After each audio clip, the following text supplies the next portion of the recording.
नमस्कार दोस्तों, जय श्री राधे कृष्णा। आज हम बात करेंगे अधिक मास में मालपुआ दान करने की परंपरा के बारे में। आपने कई बार सुना होगा कि अधिक मास में 33 मालपुए का दान किया जाता है, लेकिन क्या आपने कभी सोचा है कि आखिर मालपुआ ही क्यों? इसके पीछे क्या धार्मिक मान्यता है और इसका क्या महत्व बताया गया है? आइए जानते हैं विस्तार से। हिंदू धर्म में अधिक मास को भगवान विष्णु का प्रिय मास माना जाता है। इसे पुरुषोत्तम मास भी कहा जाता है। यह मास लगभग हर 3 वर्ष में एक बार आता है और धार्मिक दृष्टि से अत्यंत पवित्र माना जाता है। शास्त्रों के अनुसार इस पूरे महीने में किए गए जप, तप, दान और पुण्य कर्मों का फल कई गुना बढ़ जाता है। पौराणिक कथा के अनुसार जब सभी महीनों ने अधिक मास का तिरस्कार किया और उसे कोई महत्व नहीं दिया, तब वह दुखी होकर भगवान विष्णु के पास पहुंचा। भगवान विष्णु ने उसकी व्यथा सुनी और उसे अपना नाम पुरुषोत्तम मास प्रदान किया। तभी से यह मास भगवान विष्णु को समर्पित है। अब प्रश्न उठता है कि अधिक मास में मालपुआ दान करने की परंपरा ही क्यों है? धार्मिक मान्यताओं के अनुसार मालपुआ एक सात्विक और शुभ मिष्ठान माना जाता है। यह दूध, आटा, घी और चीनी जैसे पवित्र सामग्रियों से बनाया जाता है। ये सभी वस्तुएं समृद्धि, शुद्धता और शुभता का प्रतीक मानी जाती हैं। ऐसा कहा जाता है कि अधिक मास में 33 मालपुए का दान करने से 33 करोड़ देवी देवताओं का आशीर्वाद प्राप्त होता है। हालांकि 33 करोड़ का अर्थ संख्या नहीं, बल्कि 33 प्रकार की दिव्य शक्तियों से है, जिनका वर्णन वेदों में मिलता है। कोई श्रद्धालु अधिक मास में मालपुए का दान करता है तो यह भगवान विष्णु और समस्त देव शक्तियों के प्रति अपनी श्रद्धा व्यक्त करता है। यह केवल भोजन का दान नहीं, बल्कि प्रेम, सेवा और समर्पण का प्रतीक माना जाता है। शास्त्रों में अन्नदान को सबसे श्रेष्ठ दान बताया गया है। कहा गया है कि जो व्यक्ति भूखे को भोजन कराता है, वह सीधे भगवान की सेवा करता है। मालपुआ दान इसी भावना का एक रूप है।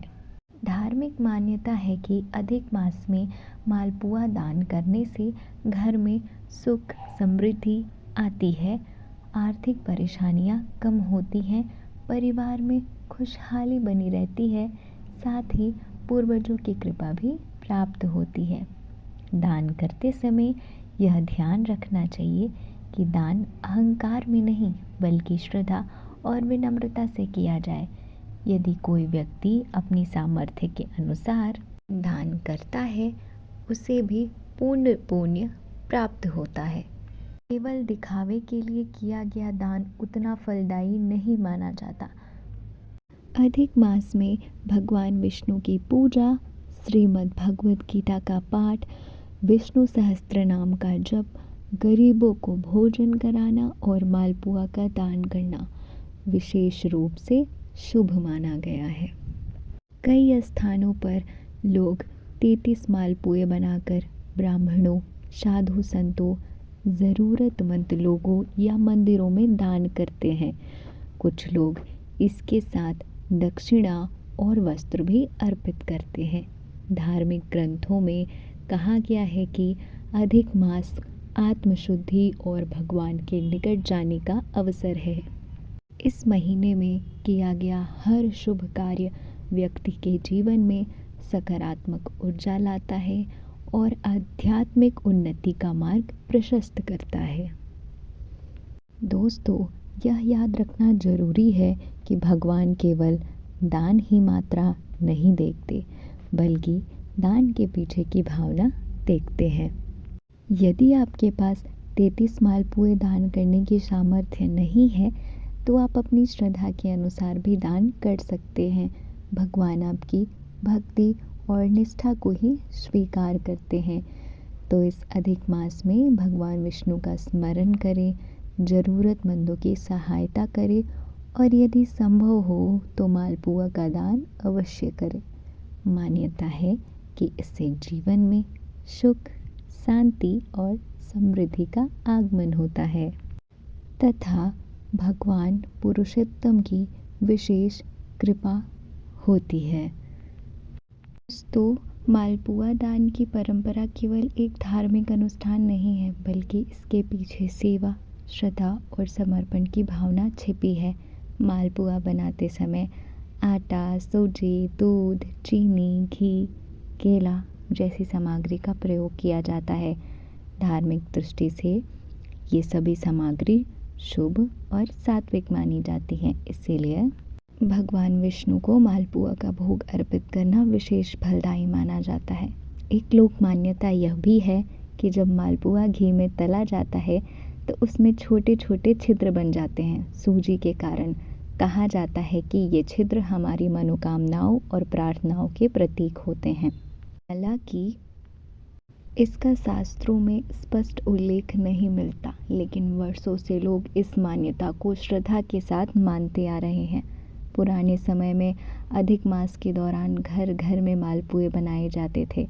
महिलाएं सुबह स्नान करके भगवान विष्णु की पूजा करती थी और फिर प्रेम पूर्वक मालपुए तैयार करती थी। सबसे पहले भगवान को भोग लगाया जाता था और उसके बाद ज़रूरतमंदों में दान किया जाता था। आप मलमास में किसी भी दिन ये पुआ दान कर सकते हैं। हमने इसके लिए मालपुआ बनाया है। सुबह नहा धो के अच्छे से भगवान को भोग लगाया है। एक चौकी ली है, उस पे लाल कपड़ा बिछा दिया है, उस पे भगवान की मूर्ति रखी है। हमारे पास लड्डू गोपाल भी हैं तो उनको भी रखा है। फिर हमारे पास केला का पत्ता था, अगर आपके पास नहीं हो तो कोई बात नहीं है। फिर भगवान के सामने धूप दीप जला के रख दीजिए और उस मालपुए का भोग अर्पित कर दीजिए।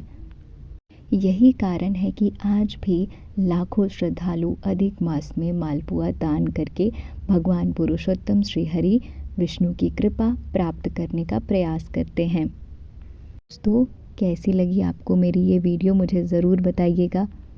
तो इस अधिक मास में भगवान विष्णु का बहुत से ज़्यादा स्मरण करें, ज़रूरतमंदों की सहायता करें और यदि संभव हो तो मालपुआ दान अवश्य करें।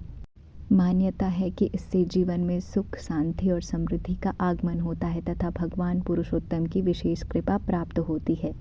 यदि आपको यह जानकारी पसंद आई हो तो वीडियो को लाइक करें, चैनल को सब्सक्राइब करें और कमेंट में ज़रूर लिखें जय श्री राधे कृष्णा। ये देखिए दोस्तों, मैंने यहाँ पे लाल कपड़ा बिछाया है। एक तरफ मैंने लड्डू गोपाल रखे हैं, एक तरफ मैंने भगवान विष्णु की मूर्ति रखी है और एक तरफ हमारे पास कृष्ण भगवान के साथ में गौ माता की फ़ोटो थी, फिर हमने वो रखा है। और हाँ, एक जो आप अंतिम पुआ चढ़ाएंगे उसमें 7 गांठ लगाएंगे और हर पुआ में 21 जितने पुआ आप चढ़ाएंगे 33 पुआ में भगवान विष्णु का नाम लेकर ही चढ़ाएंगे। मैंने ये नाम अभी वीडियो में नहीं बताया है, लेकिन मैं ये नाम डिस्क्रिप्शन बॉक्स में दे दूँगी क्योंकि मैं वॉइस ओवर लेट से कर रही हूँ। तो अगर आपको प्लीज़ वीडियो पसंद आती है तो प्लीज़ लाइक करें, चैनल को सब्सक्राइब करें। Thank you. हरे कृष्णा।